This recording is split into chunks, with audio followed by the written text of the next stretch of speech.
కులాంగనా కులాంతస్థా కౌలినీ కులయోగినీ అకులా సమజాంతస్థా సమజాచార తత్పరా. కులాంగన కుల సంబంధమైన స్త్రీ. కులాంగన అనగా సత్ప్రవర్తన స్వభావాలు కలిగిన స్త్రీ అని అర్థం. కుండలిని యోగానికి సంబంధించిన స్త్రీ విద్య కూడా గోప్యంగా, శుచిగా, పవిత్రంగా, నియమ నిబంధనలతో అభ్యసింపబడు. స్త్రీ విద్యను అతి పవిత్రమైన భావంతో మాతృస్వరూపిణిని ఆరాధించినట్లు అభ్యసించి ఆరాధించాలి. కులాంతస్థ బాహ్యమున శ్రీచక్రార్చన చేయు విధానమును కౌలము లేదా కులాచారము అంటారు. కులము యొక్క మధ్యములో స్థితమై ఉన్నది పరమేశ్వరి. కుల విద్య లేక శ్రీ విద్య అందు ఈ విషయము తెలుపబడినది. సకల ప్రదేశమునందు పూజింపబడినది. కులము అంతం కాకుండా సంతానాన్ని ప్రసాదించి వంశవృక్షానికి లోపల తల్లి వేరువలే ఉండి కులస్థాపనకు దోహదపడుతుంది.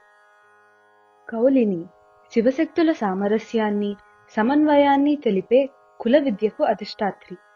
కులదేవతల రూపంలో ఆరాధింపబడిన. కుల అనగా మూలాధారం, అకుల అనగా సహస్రారం సూచిస్తుంది. కుల అనగా శక్తి, అకుల శివుని సూచిస్తుంది. కుల అకుల సంబంధమే కౌలిని విద్యలో చెప్పబడింది. శివశక్తుల సామరస్యము కలిగినది కౌలిని. కులయోగిని కుండలిని యోగ దేవతా స్వరూపిణి. భౌతికారాధనకు ప్రాధాన్యము ఇచ్చేవారి పూజలో మూలాధార శక్తికి ప్రాధాన్యం ఉంటుంది. ఈ మార్గము ద్వారా కూడా యోగాన్ని అంటే ముక్తిని సాధించేవారు ఉంటారు. వారు ఆరాధించే ఈ కుండలిని యోగ దేవతను కులయోగిని అనవచ్చును. కులామృతైక రసిక నామం దగ్గర నుండి కులయోగిని నామం వరకు గల 6 నామాలు కౌలాచారమునకు ప్రాధాన్యం వహించే బహిర్గత పద్ధతికి సంబంధించిన నామాలు చెప్పబడ్డాయి. అకుల అకుల స్వరూపురాలు లేదా కులము లేనిది. అకుల స్వరూపురాలు కుల మార్గం అనగా షట్చక్రములు ఉన్న దారి. అటుపైన సహస్రార చక్రమును అకులం అంటారు. శివుని చేత సృష్టింపబడినది కాబట్టి కులము లేనిది అని మరొక తాత్పర్యం. కులాతీతంగా పనిచేసే శక్తి దేవత అంటే వైవిధ్యంగా, విశ్లేషణాత్మకముగా ఉండే సృష్టిలో సమిష్టి రూపముగా విశ్వశక్తిగా పనిచేయు ప్రాణదేవత. సమయాంతస్థ సమయాచార అంతర్వర్తిని. సమయాచారమనగా మానస పూజ లేదా అంతర్గత ఉపాసన. సమయాచారులకు పురస్చరణ, హోమ, జప, బాహ్య పూజ విధి విధానాలు వర్తించవు. శ్రీచక్రానికి చేసే పూజలు బిందు స్థానములో ఉన్న అమ్మవారికి చేరుతాయి. ఈ దేవిని సమయ అంటారు. ఈ సమయ దేవతను పూజించే వాళ్ళనే సమయాచార్యులు అని అంటారు. శివునితో 5 విషయాలయందు అమ్మవారు సమముగా వ్యవహరించబడుతుంది కాబట్టి అమ్మవారిని సమయ అన్నారు.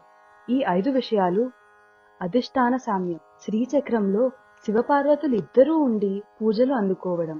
అనుష్ఠాన సామ్యం, సృష్టి, స్థితి, లయ, తిరోధాన అనుగ్రహాలనే పంచకృత్యాలలో సామ్యం.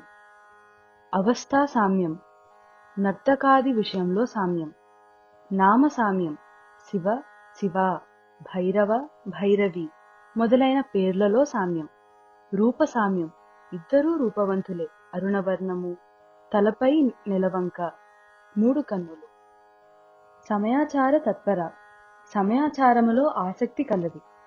ఈ సమయాచారంలో అంతర్ముఖ ధ్యానం, దీక్ష, శ్రద్ధ, ఏకాగ్రత ప్రాధాన్యం వహిస్తాయి. శరీరంలో ఉండే షట్చక్రాలతో శ్రీచక్ర స్వరూప సమన్వయము ఈ పద్ధతి యొక్క ధ్యేయం. ఈ సమయాచార పూర్ణ దీక్షలో చిట్ట చివరకు మనలోని కుండలిని శక్తిని సహస్రారంలో ఉండే శివునితో చేర్చి అటుపైన మళ్ళీ మూలాధారంలో ప్రవేశించే సమయం వరకు వేచి ఉండాలి. అందుకే ఈ పద్ధతిని సమయాచారం అంటారు. సమయాచారమునందు సమయాచారాన్ని పాటించే వారి యందు ఆసక్తి కలది. కులాంగనా కులాంతస్థా కౌలినీ కులయోగినీ అకులా సమజాంతస్థా సమజాచార తత్పరా.